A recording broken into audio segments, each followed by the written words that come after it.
Para dar contestación al anterior interrogante, nos apoyamos en la Corte Suprema de Justicia, Sala de Casación Penal, en decisión del 23 de septiembre de 2020, magistrado ponente Gerson Chaverra Castro, radicación número 50948, SP 3579-2020, aprobado acta número 201, que sobre el tema en cuestión ilustró. Ahora, también lo es que, en términos de la Ley 906 de 2004 y el alcance dado a la misma por la Corte Constitucional, especialmente en la sentencia C-209 del 21 de marzo de 2007, la víctima no tiene la calidad de parte, entre paréntesis, solamente lo son fiscalía y acusado, sino de un interviniente especial que, a pesar de carecer de las mismas facultades del procesado o del acusador, sí está dotado de unas singularidades características que lo facultan a participar de manera activa en el desarrollo del proceso, lo cual es más evidente en las etapas anteriores y posteriores al juicio oral, toda vez que en este su actividad se desarrolla mancomunadamente con la Fiscalía, por comprenderse que el debate probatorio se restringe a los adversarios, acusador y defensa. Es decir, desde la Constitución se habilita a la víctima para participar activamente en el proceso a partir de la fase de indagación, y si ello es así, como en efecto lo es, nada obsta para que realice su propia investigación y recopile elementos materiales probatorios, evidencia física e información, siempre y cuando todo ello lo conduzca en el juicio a través de la Fiscalía, habida consideración que en nuestra sistemática procesal penal, la introducción probatoria en dicho ámbito solamente puede darse a través de los referidos adversarios. Por demás, el reconocimiento legal de que en dicha etapa puede intervenir activamente la víctima se revela en el artículo 79 de la Ley 906 de 2004, de acuerdo con el cual a la Fiscalía le está permitido archivar las diligencias en decisión motivada que debe ser comunicada a aquella, determinación que de otro lado no es definitiva, de modo que es posible reanudar la indagación si aparecen nuevos elementos probatorios aportados inclusive por la víctima, tal como lo precisó la Corte Constitucional en sentencia C-1154 del 15 de noviembre de 2005.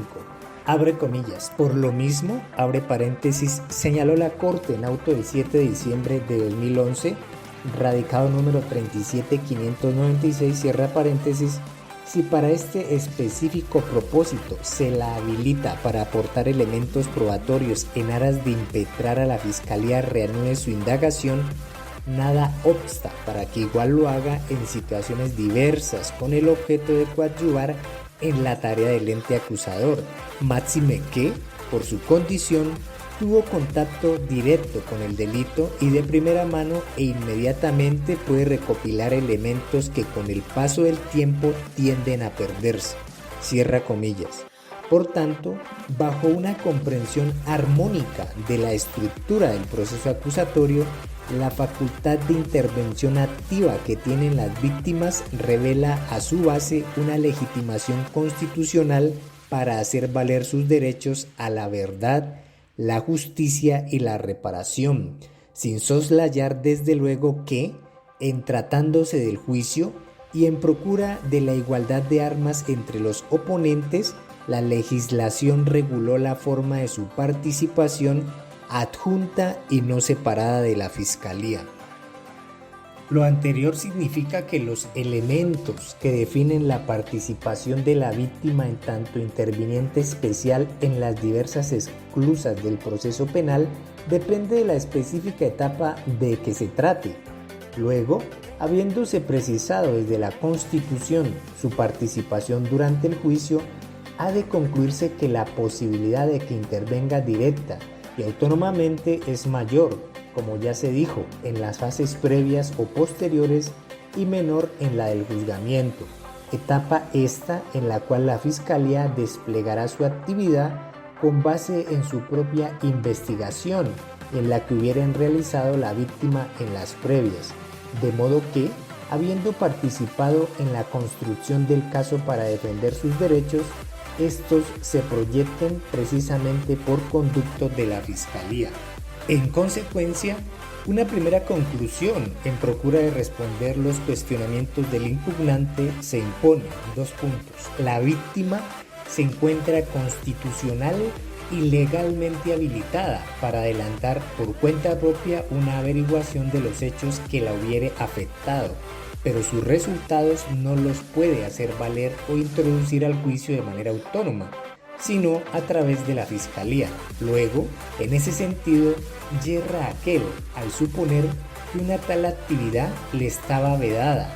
y que si quería establecer las circunstancias de los sucesos que la pusieron en esa condición, tenía que acudir a los órganos oficiales de investigación.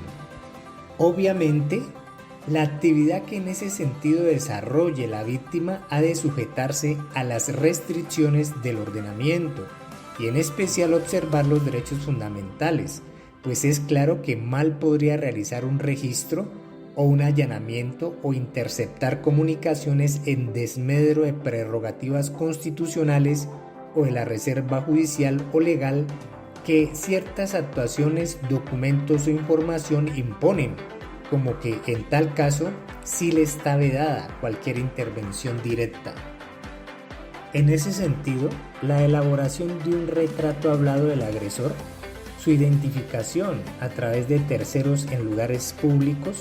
la consecución de datos como nombre, número del documento de identidad en sitios web, su exhibición ante potenciales testigos o la entrevista a estos, corresponden sin duda a actividades de investigación que la víctima puede, en efecto, adelantar,